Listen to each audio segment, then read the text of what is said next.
Hello नमस्कार। कुछ समय पहले जब मैंने वीडियो बनाया कि एक लेडी को बेड पे कैसे सैटिस्फाई किया जाए तो उसे बहुत ज़्यादा प्यार मिला, बहुत लोगों को अच्छा लगा। तो अब इसको ऐसे बनाते हैं कि एक मेल को, एक पुरुष को बिस्तर पे कैसे सैटिस्फाई किया जाए। ये एक ऐसा क्वेश्चन है जिसके बारे में बहुत सारी फीमेल्स को एडुकेट करना बहुत ज़्यादा ज़रूरी है। अगर आपकी अभी अभी शादी हुई है तो आप ये वीडियो ज़रूर देखें, क्योंकि मेल शायद फिर भी अपने दोस्तों से खुल के बात कर लेते हैं सेक्स के बारे में, लेकिन एक फीमेल बात करते हुए भी झिझकती है, या उसकी मदर अगर उसे समझाना चाहे तो भी वो नहीं बता पाते, और दूसरी लड़कियों की संगत में कभी कभार चीज़ें गलत ही समझ में आती हैं, और बाद में सेक्सुअल एक्टिविटी करते समय बहुत सारी बाउंड्रीज, बहुत सारी चीज़ों को अटेम्प्ट किया ही नहीं जाता है। तो ये वीडियो स्पेशली मेरी सभी फीमेल्स के लिए है कि एक मेल को बेड पे कैसे सैटिस्फाई किया जाए। Hi, I am doctor Neha Mehta. मैं एक क्लिनिकल साइकोलॉजिस्ट और एक सेक्सुअल काउंसलर हूँ। मैं पिछले 10 साल से प्रैक्टिस कर रही हूँ और मेरी कोशिश है कि सेक्सुअली कैसे आपको अपनी आइडेंटिटी को समझना है और एक पॉजिटिव हेल्थ की तरफ जाना है। ये सारी वीडियोस उसी एम के लिए हैं। अगर आपको मेरी वीडियोस पसंद आती हैं तो इस चैनल को सब्सक्राइब करना नहीं भूलेंगे, इस वीडियो को लाइक करें और ज़्यादा से ज़्यादा शेयर करें।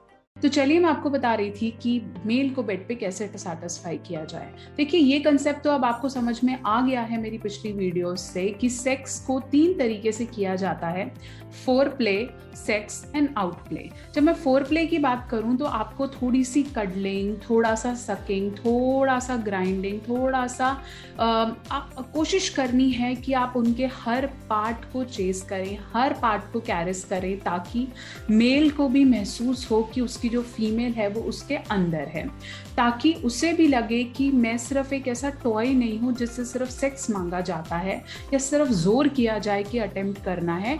मेरी फीमेल को मेरी बॉडी पसंद आनी चाहिए। तो सबसे पहले फोर प्ले की इंपॉर्टेंस मेल्स में भी उतनी ही है जितनी कि फीमेल में है। अगर आपको ऐसा लगता है कि नहीं, मेल्स को पसंद नहीं होता है, उनको सिर्फ सेक्स करना पसंद होता है और वो चाहते हैं कि सिर्फ हमारे पेनिस से खेला जाए, सिर्फ ब्लो जॉब दिया जाए, वो ज़्यादा इंपॉर्टेंट है, ऐसा नहीं है। Every human being is different, every male is different. उन सबकी अपनी प्रेफरेंसेस होती हैं, इसलिए फोर प्ले ज़रूर करें ताकि in return as a female वो भी आपको फोर प्ले करें और उस पर ध्यान दें, क्योंकि आप लोगों को मिलकर अपनी सेक्सुअल लाइफ को डिसाइड करना होगा। अब अगली चीज के बारे में बात करूं, सेक्स। यूजली फीमेल और मेल के ऑर्गेज्म टाइम में बहुत बार फर्क होता है। कभी कभार मेल्स का इजैकुलेशन बहुत लेट होता है, कभी कभार बहुत जल्दी हो जाता है। कभी कभार जब हम पहली बार किसी फीमेल को देख रहे हैं या पहली बार टच करते हैं तो बहुत बार ऐसा होता है कि बहुत जल्दी इजैकुलेट हो गया, डर में या घबराहट में। तो ऐसा ज़रूरी नहीं है कि उनका और मेरा ऑर्गेज्म सेम समय पे पास होना चाहिए। ऐसा भी है कि एक फीमेल 5 से 6 बार ऑर्गेज्म पास कर सकती है और मेल एक बार भी इजैकुलेट ना करे, तो देयर इज़ नो प्रॉब्लम। आप ज़्यादा से ज़्यादा एंजॉय करें, ये इम्पॉर्टेंट है। मैंने पिछली वीडियो में भी बताया था कि आपका साइज़, पेनिस का साइज़ या वजाना की ओपनिंग कितनी है, पहली बार किया हुआ है या नहीं, इन सब चीज़ों से सेक्स एंजॉय करने का कोई भी फ़र्क नहीं पड़ता है। तो सेक्स को एक प्रेशर नहीं, एक फीलिंग की तरह एंजॉय करें तो आपकी सेक्सुअल एक्टिविटी बेटर होगी। थर्ड चीज़ जो है आउट प्ले। मेल्स को भी आउट प्ले उतना ही पसंद होता है जितना फीमेल्स को। ऐसा नहीं है कि आप सेक्स अटेम्प्ट करें तो दूसरी तरफ मुंह करके सो जाएं और बात ना करें। तो फीमेल्स को भी मैं यही हिदायत दूंगी कि अगर आप सेक्स करती हैं अपने हस्बैंड के साथ तो उन्हें हग ज़रूर करें, उन्हें प्यार करें। आप चाहें तो उन्हें कपड़े पहना सकती हैं। इस तरह की कुछ एक्टिविटी आपका बॉन्ड अपने हस्बैंड के साथ, अपने पार्टनर के साथ, अपने बॉयफ्रेंड के साथ स्ट्रॉन्ग करने में बहुत बहुत बहुत लाभदायक है। अब मैं बात करूं कि मेल सैटिस्फाई कैसे होते हैं। यूजुअली मेल्स को पसंद है उनके ईगोइस्टिक पार्ट को टच करना, जैसे शोल्डर्स, उनका हेड, लिप्स। ये ईयर्स, कुछ ऐसे ऑर्गन्स जहाँ ब्लड सप्लाई बहुत ज़्यादा है। ये ऑर्गन्स मेल्स की चेस्ट, ये ऑर्गन्स मेल्स को सेक्सुअली अराउज करते हैं और वो आपकी तरफ अट्रैक्ट होते हैं। कमर के पीछे का हिस्सा, बटक्स, थाइज, ये ऑर्गन्स पे आप चाहें तो अपनी फिंगर टिप्स, नेल्स यूज़ कर सकती हैं एज अ फीमेल, जहाँ पर मेल अराउज होता है। फिर अगर मैं बात करूं कि सेक्सुअल एक्टिविटी की, कोशिश करें कि आप बहुत जल्दी अपना ऑर्गेज़म ना छोड़ें। बहुत सारे मेल्स को चाहिए होता है कि उनकी फ़ीमेल उनके लिए अवेलेबल रहे। तो अगर आपको लगता है कि मैं उनके पेनिस के साथ प्ले कर सकती हूँ, खेल सकती हूँ, किस कर सकती हूँ, सब कर सकती हूँ, वो आप पे डिपेंड करता है। सबसे पहले ज़रूरी है कि आप कम्युनिकेट करें आपकी नीड क्या है। अगर आपको लगता है मुझे ये चाहिए होता है, बात करें। एज्यूम मत करें कि मेरी फीमेल पार्टनर तो ये कर ही देगी, या एज्यूम कर लें कि मेरा मेल पार्टनर इसके बारे में नहीं कहेगा। अगर आपको लगता है मुझे सेफ्टी कंसर्न्स रहते हैं, अगर आपको लगता है कि मुझे बहुत ज़्यादा सक करने में इशू रहता है, मैं ब्लो जॉब नहीं दे सकती हूँ या मैं ये काम नहीं करती हूँ, तो प्लीज़ अपने पार्टनर को कम्युनिकेट करें कि मैं ये नहीं करूँगी, this is something I don't like. फिर आप दोनों मिलके इसके पीछे का कारण देख सकते हैं कि सफाई या हेयर्स की वजह से ऐसा होता है, स्मेल की वजह से ऐसा हो सकता है। एक दूसरे के इश्यूज़ को समझें ज़रूर। कुछ ऐसी एक्टिविटीज़ हो सकता है आप कंफर्टेबल ना हो करने में। ये बहुत ज़्यादा ज़रूरी है कि आप अपनी sex drive, sex need, sex positions के बारे में बात करें।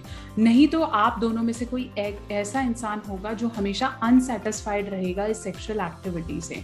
सेक्स का सीधा कनेक्शन आपके दिमाग से होता है, तो अगर आप सेटिस्फाइड नहीं रहेंगे तो आपका रिलेशनशिप, आपकी मैरिज में भी कोई ना कोई इश्यूज आ सकते हैं।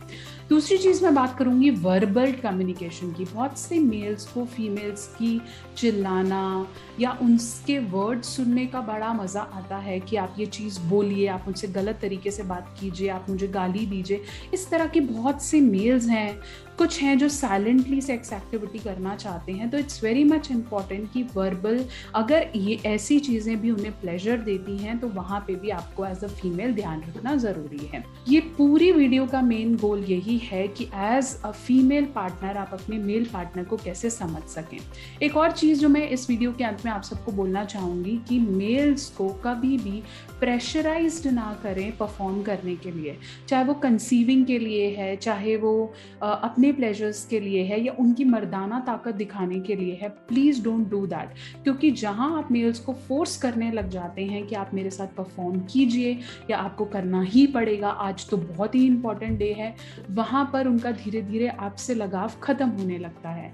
They will may be not से इन फ्रंट ऑफ यू कि उन्हें लगेगा कि मैं परफॉर्म नहीं करूंगा तो मेरी औरत क्या सोचेगी, लेकिन बहुत सारी ऐसी मेडिकल प्रॉब्लम्स हैं जिसमें मेल इतना थकावट महसूस करते हैं या काम को लेकर उन्हें इश्यूज हो जाते हैं, तो वहां पे भी प्रेशराइज करना ठीक नहीं है। अगर फीमेल या मेल में से किसी को इश्यूज हैं specially related to sexual health, sexual satisfaction, तो एक सेक्सोलॉजिस्ट, एक गायनेकोलॉजिस्ट, एक सेक्सुअल काउंसलर से ज़रूर मिलिए। नहीं तो आप कभी भी एक दूसरे को उस लेवल तक पसंद नहीं कर पाएंगे। बात करें, डिस्कस करें, चाहे वो हाइजीन के बारे में है, चाहे वो पोजीशन के बारे में है, चाहे एक्सपेरिमेंटेशन के बारे में है, चाहे आपकी सेक्स नीड्स के बारे में है। It is very very much important. तो आशा करती हूँ मेरी वीडियो आपके बहुत से क्वेश्चंस के आंसर दे पाई होगी। अगर आप मुझसे पर्सनली बात करना चाहते हैं तो आप सेशन बुक कर सकते हैं www.drnehamehta.com, और आप चाहें तो मुझे फेसबुक और इंस्टाग्राम पे भी कनेक्ट कर सकते हैं, डॉक्टर नेहा ऑफिशियल। बने रहें, जुड़े रहें। इस चैनल को सब्सक्राइब करना नहीं भूलेंगे। इस वीडियो को लाइक करें और शेयर करें।